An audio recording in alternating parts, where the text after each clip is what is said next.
Space, the final frontier of douchebaggery.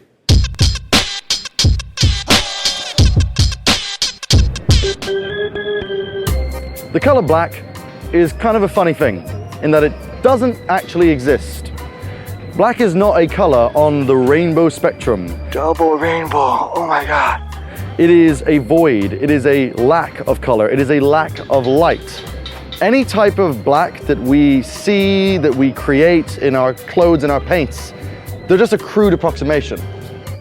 That was the case until a couple of years ago, when in 2014, a UK tech company called Surrey Nanosystems brought out a product that was akin to staring into the very abyss. It was called Vantablack. Vantablack could actually absorb light around it. It creates a mini universe of pure darkness. Darkness, everybody! Darkness is spreading! The art form that we love, photography, is based entirely around the manipulation of light and darkness.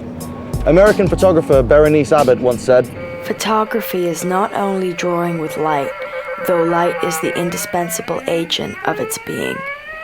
It is modeling or sculpturing with light to reproduce the plastic form of natural objects. It is painting with light." And that cannot be understated. Light provides us with shape, color, depth, clarity. How those beams bounce off of various objects, hit the lens, and get captured inside completely change what the final product will be. Vantablack microstructure uses a vertically aligned carbon nanotube array. Normally, light particles happily dance around everywhere like at a party, reflecting off surfaces left, right, and center to provide what we are able to see and providing definition. Vantablack, however, absorbs 99.965% of all the visible light that hits it within this shape structure. It is the closest thing to looking at a black hole. The potential applications of such a substance, something that can play with light in such a fashion, they're off the charts. Already, astro and satellite photography cameras are using this as a coating to reduce the effects of outgassing and particle fallout from schmutzing up sensors. They're also using it to prevent infinitesimal amounts of light getting in there and ruining the clarity of these fantastic space images. And for artistic photographers, a substance that can take an object and deny it of shape and form, that's incredible. It's like the ultimate version of German expressionist cinema when they used to paint shadows directly on walls. The possibilities for visual creatives using Vantablack can only be imagined. I say we can only imagine because no one in the art world is getting their hands on Vantablack anytime soon. Well, except one man. This man, Sir Anish Kapoor. A Turner Prize-winning artist, he's primarily worked in sculpture. He also has a complete exclusivity agreement with Surrey Nanosystems on having artistic access to Vantablack. This means that while tech labs, companies, educational organizations are allowed access to Vantablack, no one in the world is, except for Anish Kapoor, in the name of art.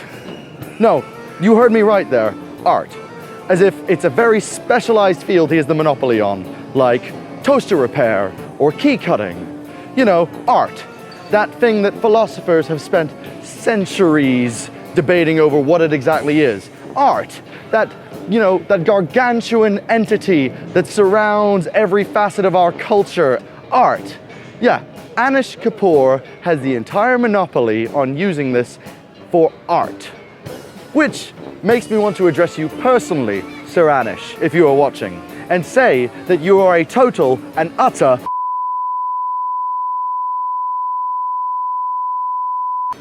because although Surrey Nanosystems have said that this is an incredibly delicate, expensive, specialist substance that requires very, very, very sensitive handling, there is nothing to say that Anish Kapoor is the only one who meets the criteria to do so.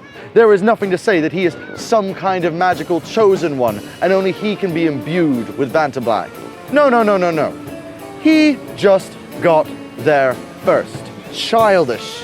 When you have the most amazing light manipulation substance in decades and you are willing to deny visual creatives around the world from using it just because you can.